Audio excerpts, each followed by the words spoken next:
In this section, we'll be covering the various forms that the project inspector will use for reporting during construction.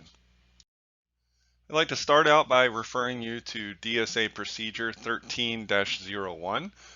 Note that this is available on our website.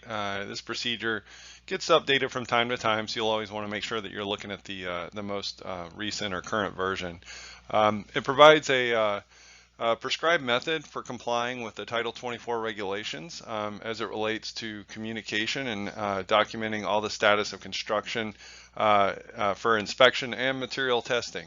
It's not only for project inspectors, it also applies to the design professional, the geotechnical engineer, the labs, the school district, the contractor, any special inspectors, and then also DSA. So it outlines the duties for each one of these parties.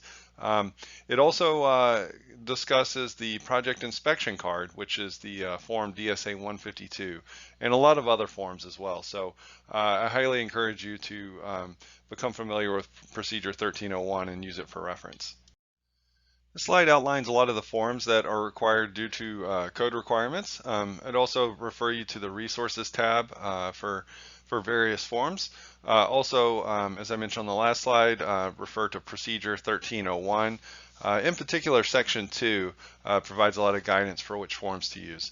I'll just run through this list real quick. So DSA 5-PI, that's the form for the project inspector qualification and approval. The 151 is the form that's used for notifications from the project inspector.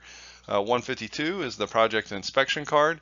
You'll also want to refer to one of the resources tabs for a sample of the inspection card and manual.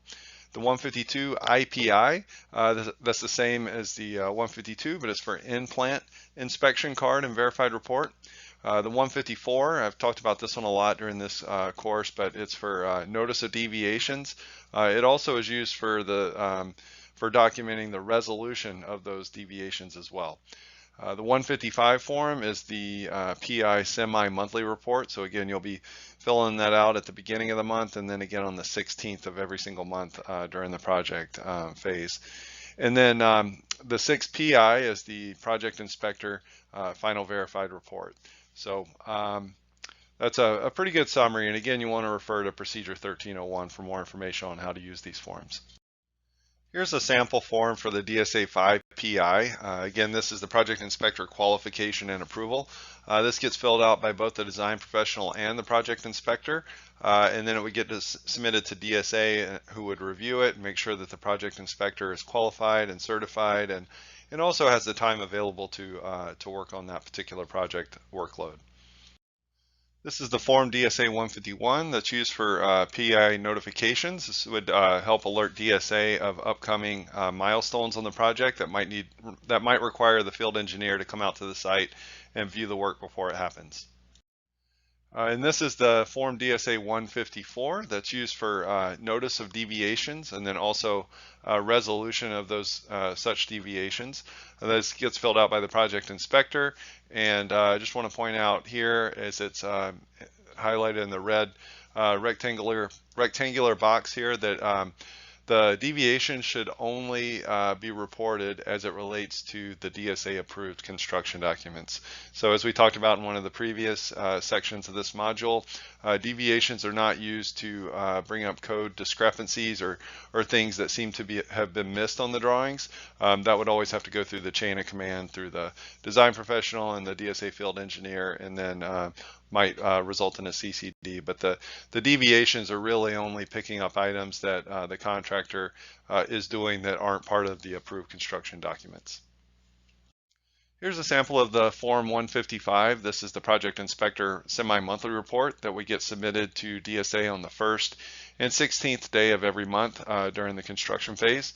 Again, this gets submitted by the project inspector, and it helps keep DSA in the loop as to the construction activity and everything that's happening out in the field. As noted here in the red box, it should only really be addressing items that are part of the DSA approved construction documents. So any item that might be happening out at the job site that's not part of the DSA approved document should not be reported on this form.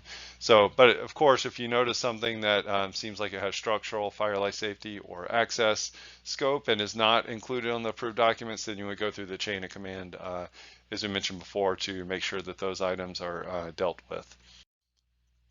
And here's some instructions that were put together to explain how to use the Form 155. You'll find this on the website, and again, it shows that this will be filled out on the 1st and 16th of day of every month, and yeah, the use of Form 155 is required on every project. It's not an optional form.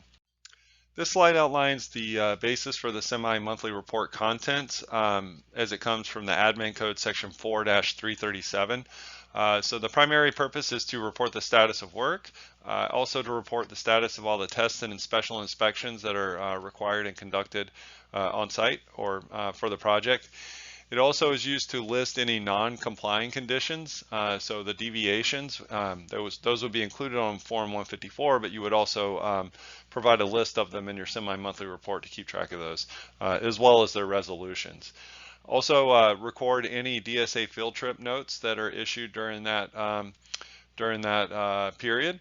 And then any questions or unusual conditions that might come up on the project should be included.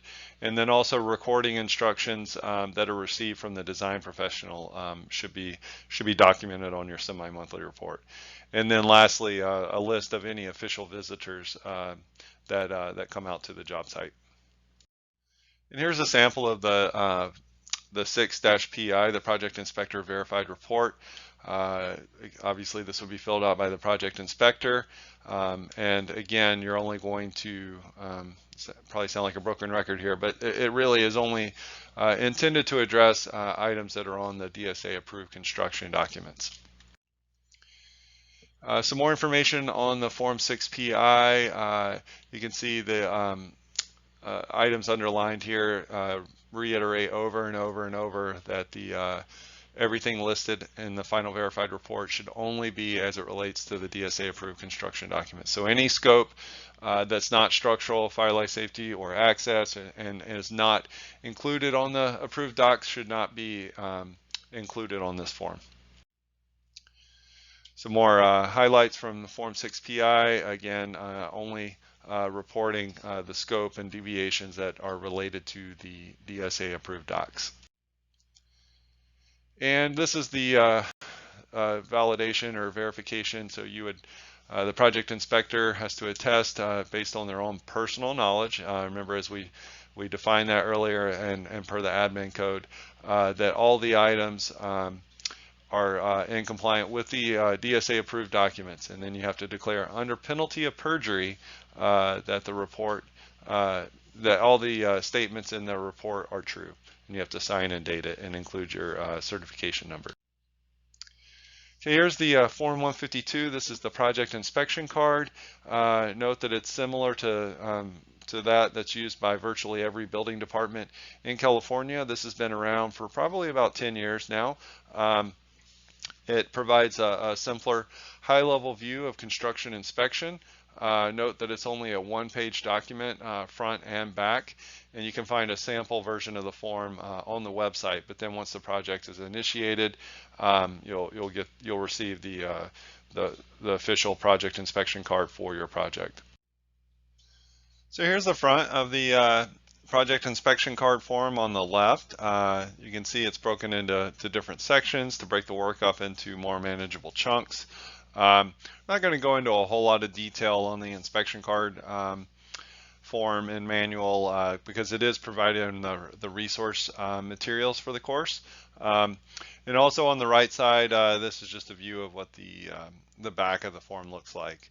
And then here's a sample of the 152 IPI. And again, this is very similar, but it's for the in-plant inspector inspection card and verified report. So that concludes the presentation for the administration module for the project inspector overview training. I just want to thank you for taking the time to go through this. Again, my name is Ryan Turner and district structural engineer. And if you have any questions, please feel free to send them to DSA and we'll make sure to get those answered for you. Thank you.